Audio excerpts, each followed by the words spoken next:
Good morning and welcome to Ebona, the 103.5 FM news update today, Monday, the 23rd day of December 2024, and the time is 4 minutes past the hour of 6. Martin Shuku Ekezie is my name.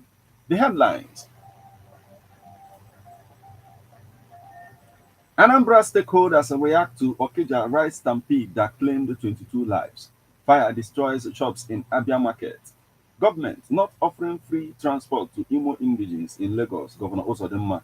NMPC sensitization program moves to Enugu. Ghana and Nigeria play out pulsating draw in Chan qualifier. Elon Musk not taking the presidency, says Donald Trump. Now, details.